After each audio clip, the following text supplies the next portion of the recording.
Summaries. A hotel handyman's life changes when the lavish bedtime stories he tells his niece and nephew start to magically come true. In 1974, Marty Bronson builds the Sunny Vista Motel in Los Angeles, California, with the intention of raising his son Skeeter and his daughter Wendy in the place where he works. However, he is not a good businessman and the hotel goes bankrupt. Marty is forced to sell his motel to Barry Nottingham, who promises to hire Skeeter in a general manager position when he has grown up. Years later, Barry builds a new hotel, forgets his promise to Marty, and Skeeter Bronson is only the handyman of his hotel. The general manager is the arrogant Kendall, who is engaged with the shallow Barry's daughter Violet Nottingham. When the Webster Elementary School where Wendy is the principal will be closed to be demolished, she needs to travel to Arizona for a job interview. Wendy asks her friend Jill, who is teacher in the same school, to watch her son Patrick and her daughter Bobby during the day and Skeeter to watch them during the night. Skeeter meets the estranged kids with his best friend Mickey and makes up bedtime stories to help them to sleep, but the kids add details to the stories, changing their endings. Soon Skeeter realizes that the plot of the stories are coming true and affecting his life. Meanwhile, Barry Nottingham decides to give a change to Skeeter to dispute the manager position in his new hotel with Kendall, like in one of his stories. But Skeeter has told to his nephew and his niece that stories do not have happy endings. Claudio Carvalho, Rio de Janeiro, Brazil. Synopsis.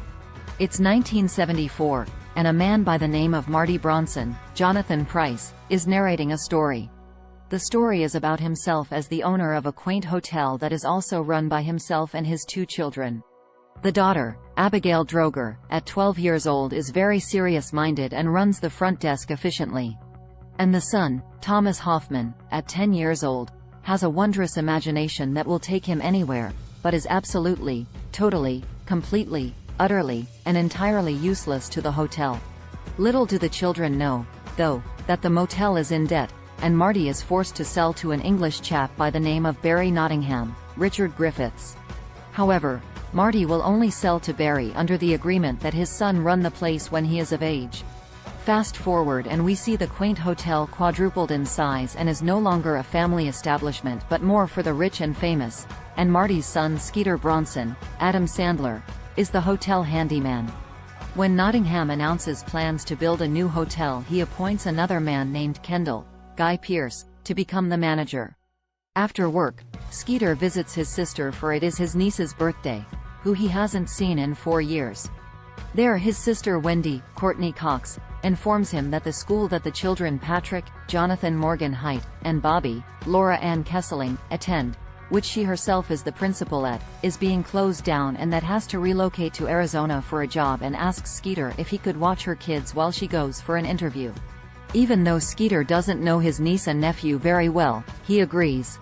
After the day shift, babysitter Jill, Carrie Russell, leaves, he settles them into bed and they ask him to read a story. After looking at the lame books that the children have, he refuses to read them and instead makes up his own story. Modeled around his own life, he tells the story of a medieval squire named Sir Fix-a-Lot and his rival, Sir Buttkiss. Throughout the story, the kids make their own additions, such as the king giving Sir Fix-a-Lot a chance to prove himself. During the celebration, Patrick announces that it starts raining gumballs, and the story ends. The following day, Skeeter is called to fix Nottingham's television, and during the visit, Nottingham tells Skeeter the secret theme that he had announced for the hotel, a rock and roll theme much like that of the Hard Rock Hotel. When Skeeter points out this has been done before, he is offered the opportunity to compete with Kendall, to prove himself, for a better theme. While driving to his sister's house, Skeeter is suddenly greeted with a shower of gumballs raining down from above, which he does not see is caused by a crashed delivery truck. Skeeter concludes that the story has come true and quickly develops a plan to use it to his advantage. For the next story, he elaborates a Western theme in which he receives a free Ferrari horse from a Native American chief. The children do not corroborate the story, but have him save a damsel in distress from several criminals. They claim he should be rewarded with a kiss, but an angry dwarf kicks him instead. That night, Skeeter goes out in search of his Ferrari and meets a Native American man who steals his wallet. Later, Violet, who is being hounded by paparazzi, is rescued by the passing Skeeter. Just as he is about to kiss her, he is kicked by an angry dwarf from a nearby fraternity. From this point, he determines that it is only the changes made by the children that actually affect reality. The following night, Skeeter tries to sell the kids on the Theme Ideas contest, but they are more interested in romance and action in their stories. The next story begins with Skeeticus, a Greek gladiator who, after impressing the emperor and a stadium of onlookers, attracts the attention of the fairest maiden. He and the maiden walk into a restaurant where all the girls who were mean to him growing up are sitting at a table. They are to be so impressed by the maiden he is with. They start to nervously sing the Hokey Pokey. After a meal they go for a walk on the beach where a large hairy man who is having trouble breathing is washed up on the shore, and after Skeeticus saves this man's life, a rainstorm sends him and the maiden into a magical cave which has Abraham Lincoln in it.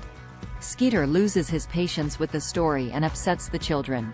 Unable to get them to continue, the story ends.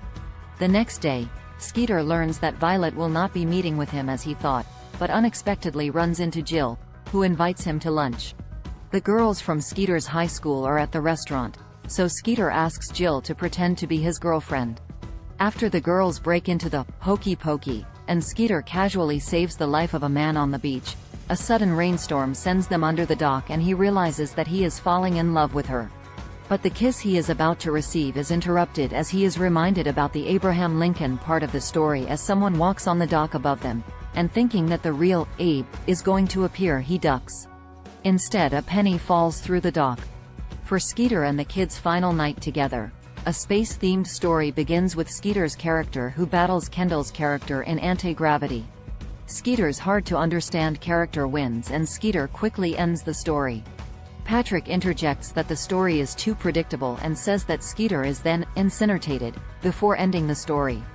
At Nottingham's birthday party, among the fiery hazards that Skeeter is trying to avoid, his tongue is stung by a bee, making him hard to understand when competing with Kendall's new Broadway-themed hotel. Nottingham enjoys Skeeter's approach over the showy approach that Kendall had provided. A panic attack on a fiery birthday cake causes Skeeter to be fired by Nottingham. Afterward, Jill, Patrick, and Bobby are all upset as they learned which Skeeter had just discovered, the hotel was going to be built on the property of the school which they all work and attend. Wendy believes he did not know, but is upset because he had inadvertently taught the children there are no such things as happy endings. When they attend the demolition to protest, Skeeter is inspired to prevent the school from being demolished. After finding Nottingham an alternative location, Skeeter takes Jill on a wild motorcycle ride which ends at the school and manages to stop the countdown. Sometime later, he marries Jill and founds a hotel named after his late father. Kendall and his scheming partner Aspen, Lucy Lawless, are demoted to Skeeter's hotel waiting staff. Thanks for watching.